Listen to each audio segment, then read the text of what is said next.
Welcome back to the Tracy Take, and today Ryan and I will be previewing the Week 11 matchup between the Indianapolis Colts and the Buffalo Bills. This is going to be a great matchup, potential playoff preview matchup. But before we get into that, make sure that you subscribe to this channel if you have not already. Like this video, comment on this video, hit that notification bell so you can see when we create new content. And Ryan, let's get into it.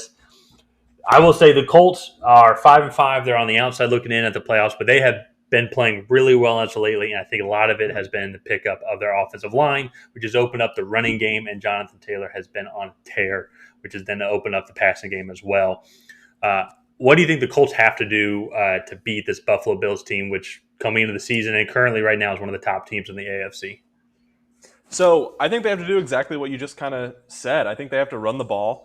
Mm-hmm. Sorry about the background noise. It's my dog drinking water. That's good. No, I think they have to run the ball, keep them in check on the defensive side of the ball. Mm-hmm. Or the Colts have to stay in check on the defensive side of the ball. Yeah. And just make sure Buffalo doesn't get too many big plays. Make sure that you try and make them have those 10-play drives. Mm-hmm. Um, and just kind of play good football. I mean, just not make mistakes. The thing is with Buffalo is whether people want to admit it or not, they kind of run a gunslinger style offense through Josh Allen. And if you are patient, they will make a mistake that you can capitalize on. Yeah. Um, Mm-hmm. and so I think the Colts can do that. I think they can get after Josh Allen. Mm-hmm. Um, the Jaguars were able to do it, and I think the Colts have a better defensive front than the Jaguars.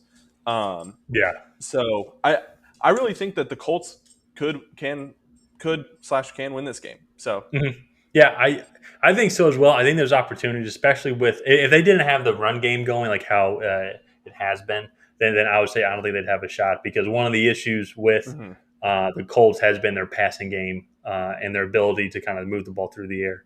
Uh, but they have been able to pick up with that. Michael Pittman is their clear number one.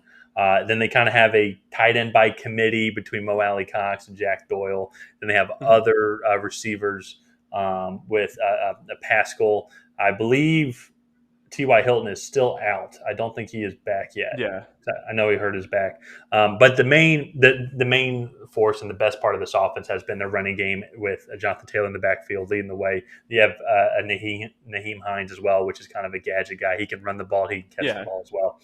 But yeah, they're going to need to run the ball really well against this Buffalo defense, which is ranked second in passing yards and third in overall running yards. But I think those numbers are a little bit inflated, as we were talking about earlier um, before the show. And the Buffalo Bills kind of have had a relatively easy schedule up to this point in the season. They did play Pittsburgh, which is a playoff team right now, but that was in week one, and that was kind of an upset win. No one like Buffalo should have won that game. But since then, though, they have played Kansas City, which we think they're turning around a little bit, but especially when they played Kansas City at that time, Kansas City was not playing well at all. And then they played yeah, Tennessee and lost in a very close game. But other than that, they have not played very well. They played Jacksonville. They have played Houston. They played Washington. They played Miami twice. They've just played New York last week. They've had a relatively easy road up to this point. So I think that those numbers are a little bit inflated. When they played yeah. Tennessee and Kansas City, they gave up over 120 yards in both of those games. So I think it is possible that Jonathan Taylor and Naheem Hines, I think they have Yeah, a 140-yard rushing game, which is going to open up the passing game yeah. to Michael Pittman for Carson Wentz. Well, so that's an interesting point that you bring up. So right now that they've played 3 playoff teams, and the other 5 Three, teams three, that they yeah. or yeah, what is that 6? Yeah, 3 I would playoff say teams. three potential playoff teams. It's not a guarantee that Pittsburgh and Kansas City are going to make the playoffs, in my opinion. Yeah, okay, that's So fair. They played 3. yeah, They played 3 teams with a above 500 record, and they're 1-2 yeah. in Mm-hmm. in those games. So to me, I mean, I think the Bills might actually be getting a little overhyped just based off of what they were last year. They do Mm-hmm. have some weaknesses. I still just don't think that their run defense is that great. Watching them against the Steelers, against the Titans, they ran the ball all over. And in the second half of that Titans game, I get you're playing against Derrick Henry at that Hmm. point, but they Henry was getting 5 yards before anybody was even touching him. Yeah. Hmm. So Yeah. I think the Colts will definitely be able to replicate that to some fashion. Hmm. Uh, I also think their cornerback depth is fairly weak. Um, I Yeah. forget who their secondary corner is that, or their second corner. Forget his name. I'm pulling up their roster right now, but Hmm. I remember that they I think it was the Titans game. They took advantage of him on so many third downs, and I would Hmm. love to see Michael Pittman get a lot of third down catches. He has Yeah. more third down catches than any other wide receiver in the league at the moment. Hmm. So, definitely something to keep an eye on. Yeah.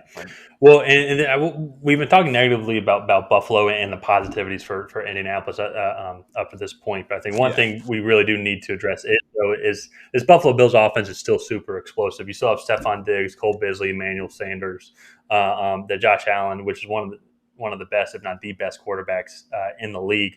Uh, and as you said earlier in this video, a high gunslinging type offense. Levi And I think Wallace. that's one of the going to be a Sorry. okay, yeah. It's going to be a big factor, I think, for the Bills in this game because the Colts have the 20th ranked passing yard defense. Um, Yeah, and the Bills, I think nothing that's kind of overhyped about them is their running game. Josh Allen is second, only by, I think, a couple dozen yards in overall rushing yards for the team. They don't really run the ball too well, and when they or too much, and when they do run, it's not very effective. A lot of it, the times, is from Allen scrambling, and that's where they get a lot of their yards. So yeah, they're going to be throwing the ball a lot, I think, to kind of counter this Colts defense that gives up more yards than the average defense. So it's going to be interesting to see if they can capitalize on those opportunities, make big plays, and then on the flip side, I think as you said earlier, the Colts on defense are going to have to limit those big plays, try and make them run the yeah. ball, get them in third and long situations, stop the run when they do run the ball, Hmm. make the Bills kind of one dimensional and much more easier to predict what play they're going to make. Yeah. No, I mean, I definitely agree.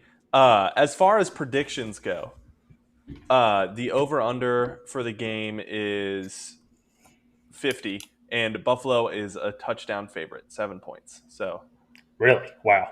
I personally think so. With it being a touchdown favorite, I'm going to have to bet on Indianapolis to cover the spread. I know the game's in Buffalo, but I think the Colts are going to slow the game down a lot. I think they're going to be able to run the ball effectively because ever since Quentin Nelson came back, him and Eric Fisher on the left side of the ball, on the left side of the line, have really been effective. I think he's going to slow the yeah. game down a lot. Colts need to control time of possession, just try and limit this explosive passing offense of the Bills. So I think it's going to be within a touchdown length. I think the big X factor, honestly, is going to be Carson Wentz. Can he limit his mistakes? Can he control this offense and methodically move the ball down the field? Yeah. I I agree with you. I will bet on the Colts to cover the spread, but I actually am going to take the Colts to win this game. I Really? just think Okay. I think the Colts are set up. They can have those long drives. Jonathan Taylor, I think, is going to have a day, 150 Hmm. rushing yards, and a couple touchdowns. Like, I really think that the Colts are set up to win games like this. I think the Bills' run defense, especially, is a little overhyped.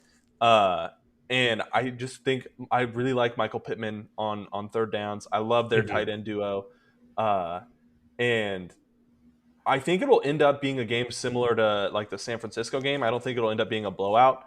And that game was heavily affected by the weather. Yeah, But that is true. I, ju- Yeah.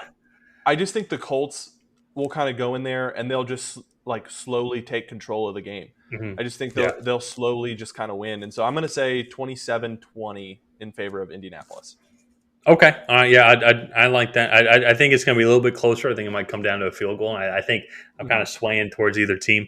But if you're looking at the playoff picture, and this is just kind of my final comment on this game, is the Colts need to win this game because they have a tougher Yeah. road ahead. The Bills still play the Patriots twice, and they're the only competition to win the division.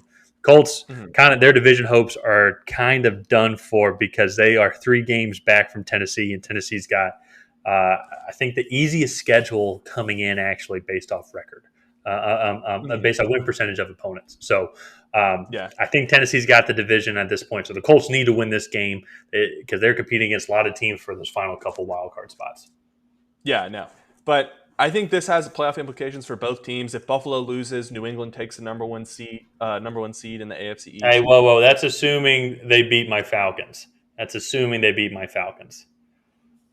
Okay, so if Buffalo loses, then New England will take the number one seed in the AFC East. Uh, Fair point. Fair point. uh, but uh, but yeah, so I think it's definitely an interesting week. A big game in the AFC. The AFC has 12 teams right now that are 500 or above, which is kind of insane to think about. Yeah, yeah. Uh, so I mean, the AFC race is coming down to the wire, but we're excited to keep watching it. So I think that's going to do it for this episode of the Tracy Take. If you guys have not already, please go ahead and like and subscribe. Hit that bell notification so we can send you a message every time we post a video, and leave a comment down below on who you think is going to win this video. We will give a shout out to the best prediction. So we will see you guys next time.